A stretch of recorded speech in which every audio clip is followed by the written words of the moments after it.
On dit souvent que pour toucher du doigt l'esprit du Nord, il faut aller au stade Bollaert, domicile du RC Lens.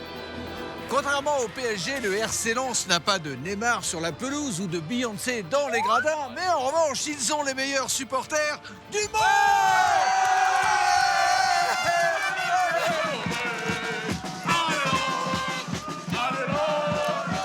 Bon alors on pourrait continuer à regarder ce joyeux chaos pendant une bonne demi-heure, il ne s'arrête jamais, mais demandons plutôt à l'un de ses fans ce qui les rend aussi dingues de leur équipe. C'est les racines, hein. C'est les corons, c'est le Nord, c'est des gens simples, qui se battaient, qui travaillaient, durs. Et voilà, c'est resté ça, de génération en génération. On peut pas oublier un truc comme ça. Un coup de main, Georges? Si tu veux, ouais. Lui c'est Georges, un fan fidèle du RC Lens depuis 53 ans, il en a 61. Tu veux le prendre? Et ça, c'est le drapeau de Georges. Il mesure 12 mètres et pèse 14 kilos. C'est pas évident les chansons, hein. Ça se mérite. Un peu trop lourd pour moi, et pourtant, il l'apporte à chaque match. Georges et son majestueux drapeau sont un spectacle familier pour tout fan de Lens. Mais depuis peu, il l'agite pour un nouveau public.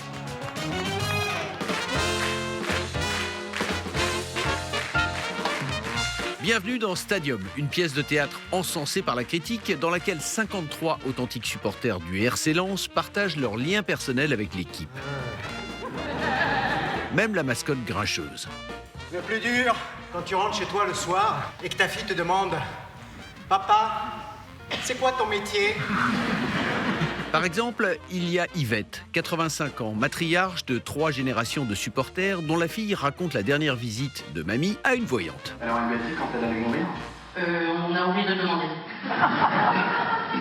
Qu'est-ce que vous avez demandé alors? On a demandé quand Lens allait monter en Ligue 1.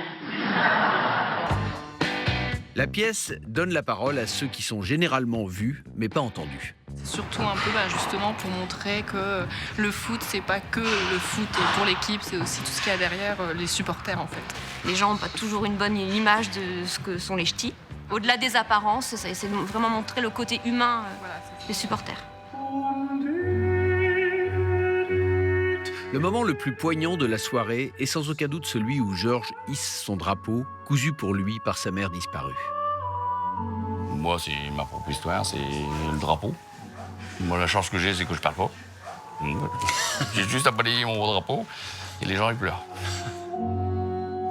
Les gens qui connaissent pas le foot, moi, je connaissais pas le théâtre. C'est magnifique, quoi, franchement. Nous sommes partis vers le bar de l'avant-match de Georges. Cheers. Chin. Allez, lance. Et j'espérais parler davantage de sa maman avec lui, mais c'est alors que... Oui. Oh là là, désolé. Oui. C'est qui? C'est Benoît. Ah, Benoît. Oui, Benoît. Allô. Oui, désolé, je suis en interview, là. Ah, mais tout va bien. Mais ça va. Non, ça va, c'est pas grave. Non, c'est pas grave. Parce qu'avant un match, les supporters du RC Lens préfèrent chanter que parler. On dirait qu'ils chantent tout le temps. Et il y a une chanson qu'on entend plus que toutes les autres. Au Nord, c'était les corons. Ah oui, les corons. On l'a chanté dans le bar. On l'a chanté dans le bus. On l'a chanté dans le stade. Et je l'ai même chanté à l'extérieur du stade. C'était Oh, pas par manque de respect, hein. Juste une urgence. J'arrête la binouse, moi. Il y a longtemps que j'avais envie de faire une chanson sur le Nord. Et puis, elle a été un peu plus axée sur les mines. Mais ça, au départ, c'était une envie de faire une chanson sur le Nord.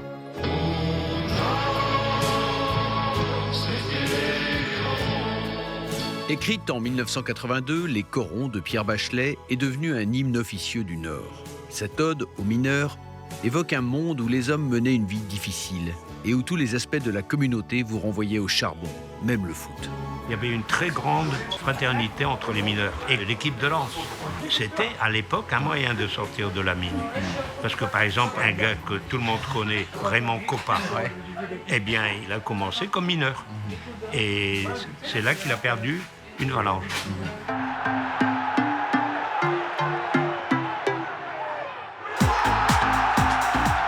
Qu'il gagnent ou qu'ils perdent, et ce soir-là, ils allaient gagner, le RC Lens revendique le public à domicile le plus nombreux de toute la Ligue 2. 29 000 supporters par match.